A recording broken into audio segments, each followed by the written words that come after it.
Hey everyone, welcome back to my channel. So I just did a video all about getting what you want out of life and starting from a spiritual place. And now I'm going to do a whole series of videos all about health in the physical plane. So this might sound like a contradiction, but it's really not. So if you get to a place where you're spiritually cleansed, then it's only natural that you're going to work to cleanse your life and your body in the physical plane as well. So that's exactly what I've been doing for the past year. I've been pretty much a guinea pig, and I just wanted to share with you everything I've learned. And I would love for everyone to add into the comments things that they've learned so we can all share together. While I don't intend to attack the medical industry, for me personally, I've seen that a lot of it is very controlled. So even if there's a doctor that's extremely intelligent and has healing powers, they're limited quite a bit in what they can do. So the great thing is I'm not. So I'm just going to share my personal experience.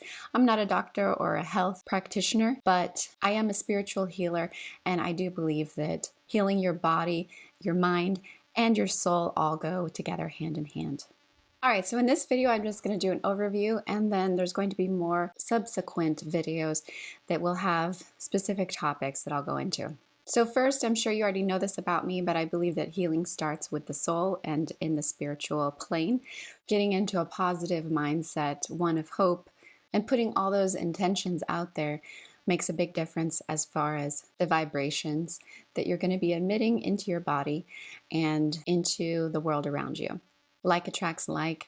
So these energetic fields are going to attract other positive energetic fields, and that will just raise your vibration even more. It's important also to recognize that the body can store emotions. Negative thoughts can weaken our body, while positive thoughts will strengthen our body. So even if our immune system is compromised, if we're thinking positively, then that's going to be strengthening it. Being emotionally honest with ourselves and loved ones is extremely difficult, but it's paramount to health because those trapped emotions, those things that we're hiding, now some of them we know that they're there, and we push them down and suppress them, and other ones we're not even aware of them. But both types create wear and tear on your body. I experienced this before. There was one year where in my work realm, I should have stuck up for myself, but because the person I was working with was a close friend, I didn't want to hurt their feelings, and so I kept suppressing it. And it got to the point where I was just not able to sleep at all. I had insomnia, which I don't really usually have, and that went on for about 6 months until I started sticking up for myself. And then it still lingered over the next 2 months or so. It just got less and less. And so that part of expressing was really difficult, but I just had to get that weight off. I couldn't swallow and ingest any more of these toxic emotions anymore. And the emotion really was, hey, you're my friend. Don't you see I'm in pain? And then that hurt me that they didn't see it. But, I have to recognize that I am on a vibration that a lot of people are not on. And while I understand their pain and I see their pain, that doesn't necessarily mean that they see mine. Another thing that's important is to recognize that illness or disease can often be our body trying to say something to us. It's a symbol. That's why in astrology, the different parts of the body represent different parts of the zodiac wheel. And you would think that, let's say, for instance, a Capricorn, the skeletal structure is part of Capricorn. And so you would think that they have a very strong bone structure, and they do. But often they injure them. Often they fracture or break their bones a lot. And it's because we rely on our strengths so much more, and we overuse them and overtax them. So that's why often fire signs like a Leo is going to have heart attacks and strokes. And that's why someone with a lot of Aquarius energy might end up having brain aneurysms or something related to the nervous system for a Gemini. So when this trapped emotion gets stuck, it starts to cause chronic pain. And this symbolism isn't just for astrology, but it can also be for the chakras. If you have pain in the heart, then take a look at your heart chakra. See if there's some healing that needs to be done there. Maybe you're burdening your heart chakra too much or underusing your heart chakra. This could be not loving ourselves enough or not allowing ourselves to be loved by others. So definitely with healing, we got to start with that soul and that spiritual plane, the higher self. Now let's move on to different ways to view the body.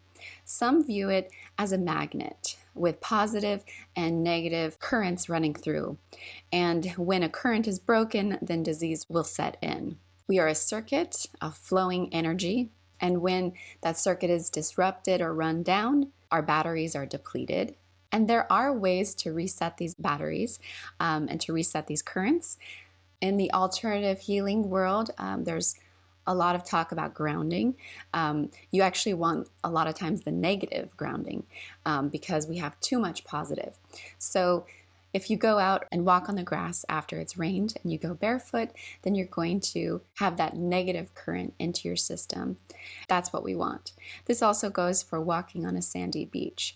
Our body is electropositive, and so to heal and complete these currents, you're looking for the electronegative, which sounds counterintuitive, I know. Things like activated charcoal, a rock, it's called zeolite. Look that one up. It's a lava rock. These are electronegative charged rocks that suck up the toxins from your body. There are also specialists that work with resetting the electrical current and sending currents through your body. I don't know a lot about this, but I do know that there's treatments out there, and I've heard a lot of people say great things about them.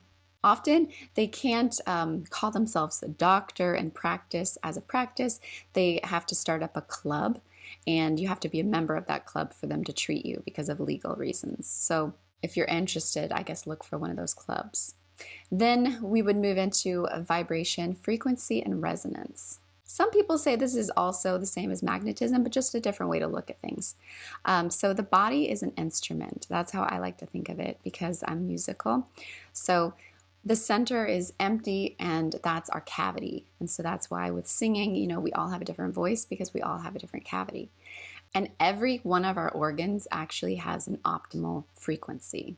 So if you can pinpoint the problem area and send that frequency into that organ, and isn't it interesting? It's called an organ, and organs create this powerful resonant sound in cathedrals. Just something to think about. And so once again, yes, there are people that do this kind of treatment using vibration.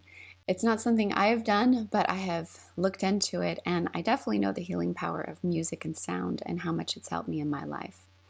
The final area of healing that I've been researching for the past year is the area of natural herbs, cures, and diet. This also goes for ointments and things that we can put on our skin, or even in a diffuser and put into the air. More and more people have been attracted to these natural homeopathic cures. There's a really good reason for it because actually we have a history of using these natural remedies. There's a long tradition of it that has been lost or buried or whatever the cause. We need to get back to it because there's absolutely no reason for us to be going to a doctor when we're sick. We should actually be healing our body and treating it well when we're healthy so we don't get to that place of sickness. In the past year, I have been confronted with so many loved ones that have been sick. And before this, I lost my mom and my brother to cancer and brain tumors. And it's just not adding up, I knew that there was something definitely wrong. In the past 100 years, the treatments for cancer have not really evolved very much. We're still using radiation, chemotherapy, and surgery, all three of which are very devastating to the body. And often it's just a race to see if the cancer or our body survives the longest.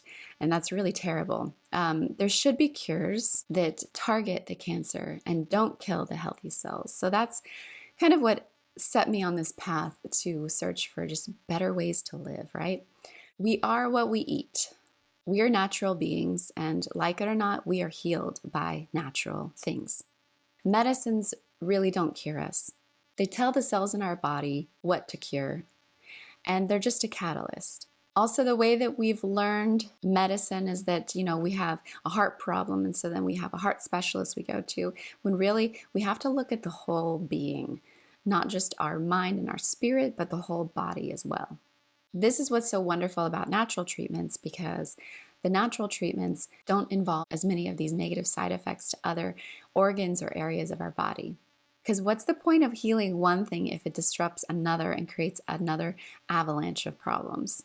The goal also should be to get to the root cause and not just the symptoms. And that's the hardest thing, is like sometimes we will think, oh, this is the problem. But if you cure that and you haven't figured out what caused that, then it's going to come back.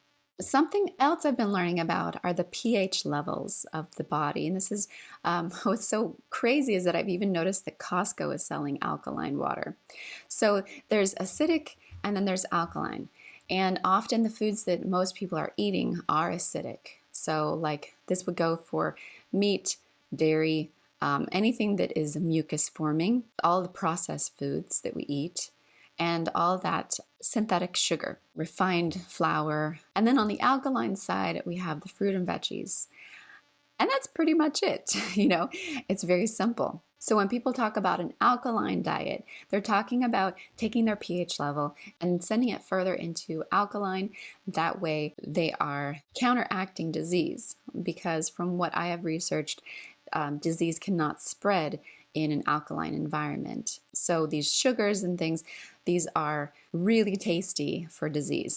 So inflammation is also the beginning of disease. So if an area is inflamed and acidic, then it is going to promote disease.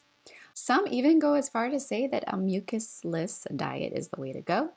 And if you look that up, there is lots of information about that. People will swear up and down that it has cured their cancer and all different diabetes and all different things.